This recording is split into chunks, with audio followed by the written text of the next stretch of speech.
esse momento é extremamente importante, né, sobre vários aspectos, mas principalmente porque é um momento absolutamente especial na história, né, da humanidade.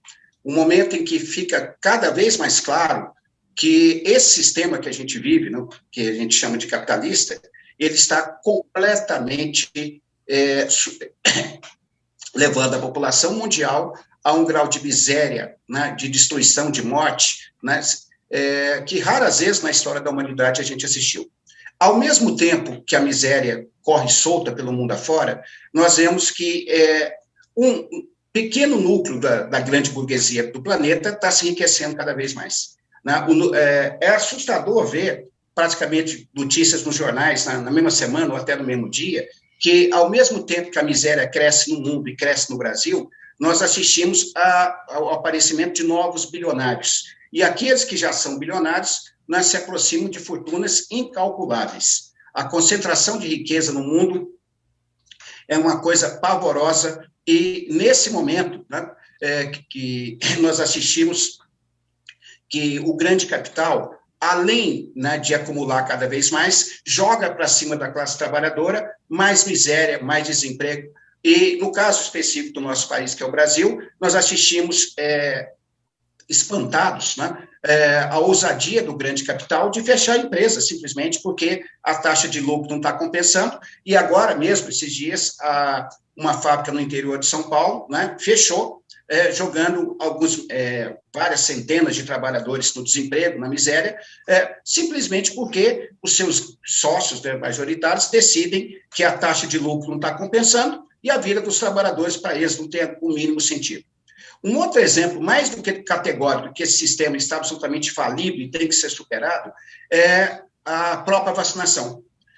Um dos motivos que não existe vacina para todo mundo não é porque falta tecnologia, mas porque as empresas, né, com muitas delas, com muito dinheiro público, né, chegaram à vacina, elas estão preocupadas única e exclusivamente com o seu lucro.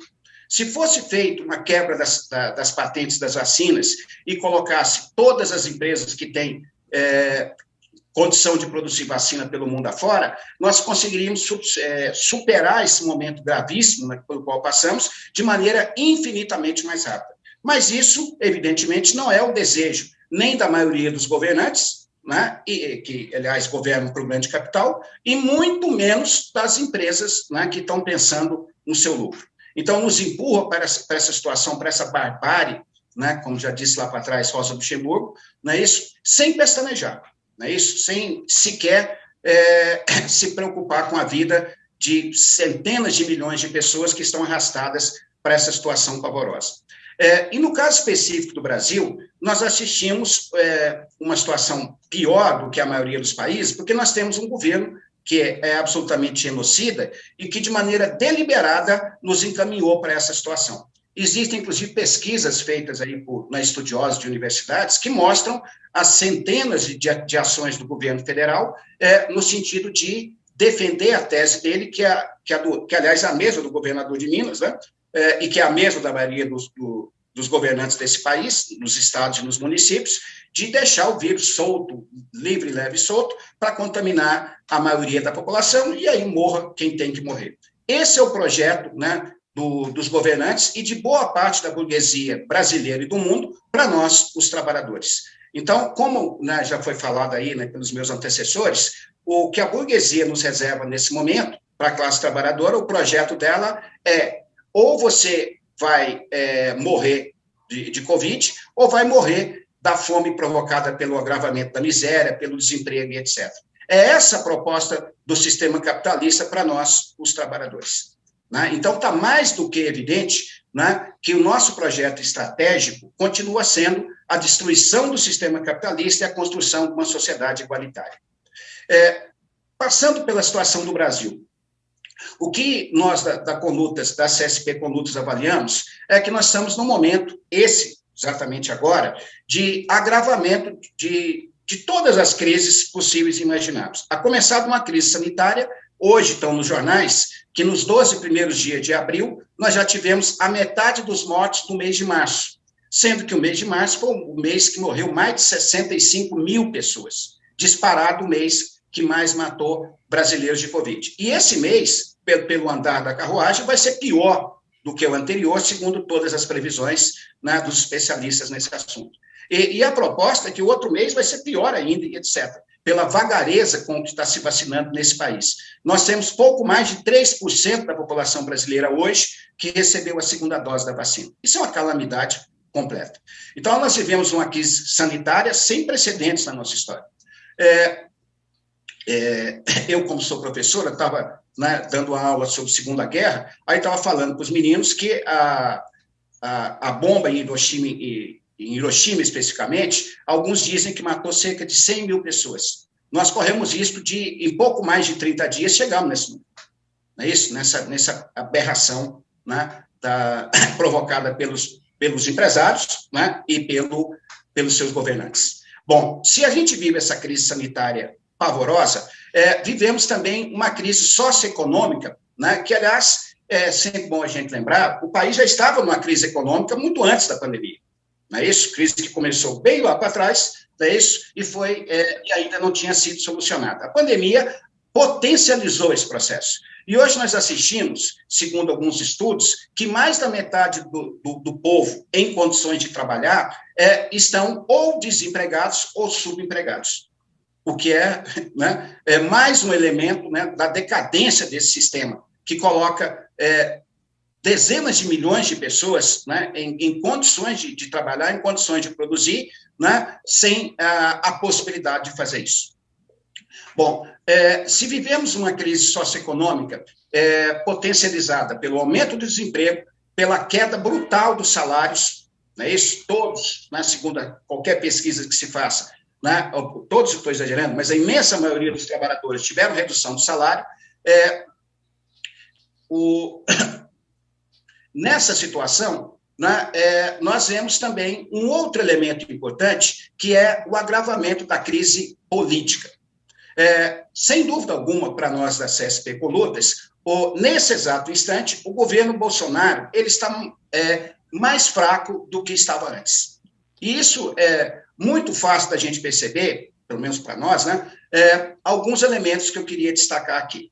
Primeiro, né, ele perde apoio popular. Isso é comprovado, né, em certa medida, pelas pesquisas que se fazem, e todas elas apontam, né, isso, nesse sentido, né, que Bolsonaro tem cada vez mais perdido apoio, mas não só no povo, né, nos trabalhadores, mas inclusive nas elites, que inclusive recentemente pesos importantes da burguesia nacional, né, fizeram um documento, claro, né, que estilo burguesia, porque a burguesia critica Bolsonaro pela ausência, pelo menos uma parte dela, né, pela ausência de medidas de ataque à Covid, mas que concordam com ele plenamente em todos os ataques que ele quer promover, ele, Paulo Guedes, à classe trabalhadora.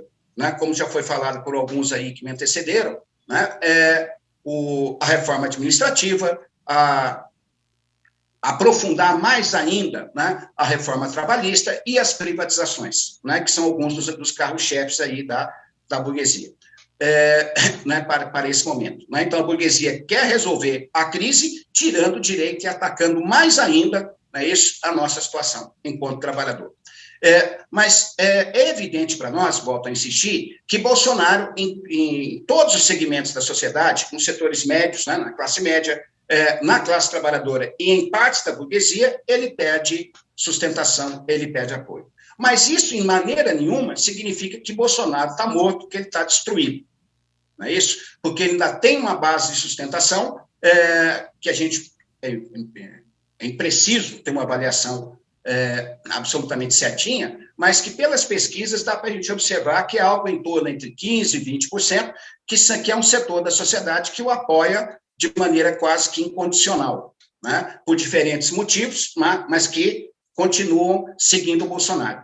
Mas e setores, né, importantes ainda do grande capital, apesar de ele estar perdendo nesse segmento. Mas não é só isso.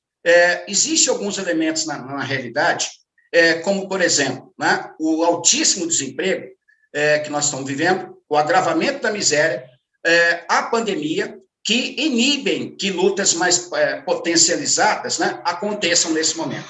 Né? Então, isso, evidentemente, que é um fator importante. A classe trabalhadora, ela está cada vez mais insatisfeita, né, com o governo, e isso é visível. Né? Só a gente conversar com as pessoas, na medida do possível, né, nesse mundo pandêmico, que a gente percebe nitidamente isso. Mas, em compensação, não estão ocorrendo grandes lutas, né, pelos elementos que eu coloquei, nesse momento, né, na situação brasileira. Agora, Bolsonaro, né, não só não está morto, né, como, apesar do enfraquecimento, ele tenta, de todas as maneiras, alimentar o seu projeto, que é implantar um governo autoritário, né, isso nos moldes de uma ditadura no Brasil. Apesar de hoje, claramente, não existirem condições objetivas para isso, ele não tem apoio suficiente, nem nas Forças Armadas, nem na sociedade, nem na burguesia, né, para aplicar um golpe desse, mas ele continua insistindo, né, isso, deliberadamente nessa questão. Né? E as medidas que ele, as ações que ele toma, né, no sentido de incentivar os seus bolsões de apoio, né, isso, inclusive nos meios militares, né, e entre eles, né, não podemos esquecer, nas polícias militares, nas polícias estaduais, tudo nesse sentido. Não é isso? Essa ameaça permanente dele, né, de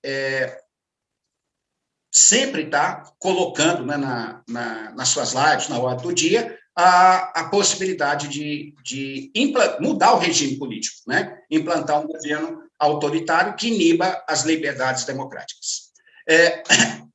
Volto a insistir, não existe a mínima condição hoje, né, nesse dia, dele fazer isso. E por que a gente afirma isso, apesar dele continuar insistindo? É só ver os últimos acontecimentos. Né? O medo dele, e é um medo real, de uma simples CPI, mesmo sabendo do imenso controle que ele tem sobre o Congresso, inclusive por ter grana, né? Ele, nas últimas semanas, cada vez mais ele se transformou num refém do Centrão, que agora, claramente, nessa CPI, está negociando cargos e grana, que, aliás, é o que eles mais sabem fazer. Né? Isso é a especialidade desse agrupamento, né, que a mídia, né, costuma chamar de Centrão. Então, a instalação ou não da CPI, ela funcionar ou não, né, vai significar para os deputados do Centrão, né, mais cargos, mais liberação de verba e assim por diante. Então, ele está nitidamente acuado nesse momento, né, basta ver as declarações estapafúrdias que ele, né, sucede em promover, apesar, né, de ficar insistindo, né, no endurecimento do regime, na implantação, né, de um governo autoritário. Bom, diante dessa situação, que é bastante complexa e contraditória, evidentemente, né, o que é possível, né, fazer e quais são as propostas nossas, né, da CSP Condutas? Bom, a primeira proposta é dinamizar cada vez mais, né, e colocar cada vez mais nossos, né, esforços no sentido de tirar esse governo. O fora Bolsonaro e Mourão já, e não em 2022, não é isso? É uma necessidade urgente, eu diria até que é uma necessidade de vida ou morte para a nossa classe. Cada dia que passa com esse governo genocida significa mais trabalhadores, mais negros, mulheres, pobres, indígenas, Professor, mais 5 minutos. destruição do meio ambiente, né? Mais mortandade. Quanto tempo ainda tem? 5 minutos, professor. Né? Então, é exatamente por isso que nós não temos um segundo a perder, né, no sentido de dinamizar todos os mecanismos que a gente puder fazer, no sentido de impulsionar a campanha fora Bolsonaro e Mourão já. Uma outra proposta que é, evidentemente, fundamental e que não existe o mínimo desacordo, é que nós temos que ter vacina para todos e já. Aliás, muito curioso quando o governo fala que ele comprou milhões de vacinas, etc., que tecnicamente não chegaram até agora. Né? E que, para isso, segundo todos os especialistas, no melhor dos mundos, a gente teria vacinado uma quantidade razoável dos brasileiros no final do ano ou até no ano que vem. Né? Isso que seria a gente acumular mais umas centenas de milhares de mortos, né, e adoentados nesse país. Então, a necessidade de vacina para todos, ela está casada com a necessidade da quebra das patentes das vacinas já. O que, aliás, não é nenhuma medida socialista. Isso já foi feito no Brasil várias vezes, até por governos, né, identificados claramente com a nata da burguesia, que fez isso, por exemplo, com genéricos e com vários outros medicamentos. Então, é uma questão de sobrevivência, literalmente, né, encampar a proposta de quebra das vacinas. Aliás, é proposta que não é, né, não é da CSP Condutas, é uma proposta que até setores dos próprios organismos internacionais já chegaram a defender. Até o governo da Índia, né, já chegou a defender. Ao lado disso, auxílio emergencial decente, né, é mais um elemento importante para a gente perceber a cara da burguesia. Não é isso? A burguesia aqui no Brasil acabou de aprovar, através dos seus representantes no Congresso, o auxílio emergencial que chega ao absurdo, como todo mundo aqui sabe, de R$150, o que não paga nenhum almoço desses caras, não é isso, lá em Brasília. Não é isso? E eles querem que um trabalhador ou uma trabalhadora sobreviva um mês, não é isso, com essa miséria, né, de R$150. Então, é mais uma vez, né, a demonstração da cara da burguesia brasileira e como é que ela pensa que deve se viver os trabalhadores. Né? Nada mais evidente do que isso. Agora, para que a gente consiga isso e mais auxílio para os pequenos empresários, não é isso? Poderem fechar os seus negócios e sobreviverem, para que a gente leve essas propostas para frente, nós, da Conlutas, estamos batalhando, junto, né, discutindo com as outras centrais, inclusive, a necessidade de uma greve sanitária. É fundamental isso, né, todas as pessoas que têm alguma consequência, né, na profissão e trabalham com a medicina, já defenderam que só um lockdown de pelo menos 3, 4 semanas, né, pelo menos né, em torno de um mês, que pode paralisar essa violentíssima mortandade que no Brasil já chegou a ultrapassar, em alguns dias, né, 4 mil pessoas mortas. Então, só um lockdown de verdade, e não esses, né, fake, que é feito, inclusive na minha cidade, aqui em Berlândia, é isso, em que finge que está se fazendo lockdown, mas os ônibus continuam lotados, as fábricas continuam, né, com seus trabalhadores. Só uma medida extrema como essa poderia salvar a vida de algumas dezenas ou talvez centenas de brasileiros. Agora, para que a gente chegue no lockdown, é necessário que a gente pressione, né, isso, os governantes, né, e os empresários. E qual a maneira que nós, da Conlutas, né, estamos propondo? Uma greve geral sanitária. Né? E o que seria, de maneira bem simplesinha, essa greve geral sanitária? É uma greve em que os trabalhadores paralisariam o trabalho, né? Com exceção, é claro, dos setores essenciais, obviamente, e ficariam em casa, porque aqui não tem ninguém maluco, né, de defender passeatas, etc., etc. Mas essa é a única maneira que a burguesia e os governantes entendem, né, isso, para que encaminhe o restante das nossas propostas. Ou seja, encaminhe efetivamente um auxílio emergencial que seja decente, né, para salvar a vida da classe trabalhadora que está morrendo de fome, e, para concluir, né, para impulsionar a própria luta para tirar esse governo. Né, isso, tirar né, o mais rápido que a gente conseguir, tirar Bolsonaro e Mourão.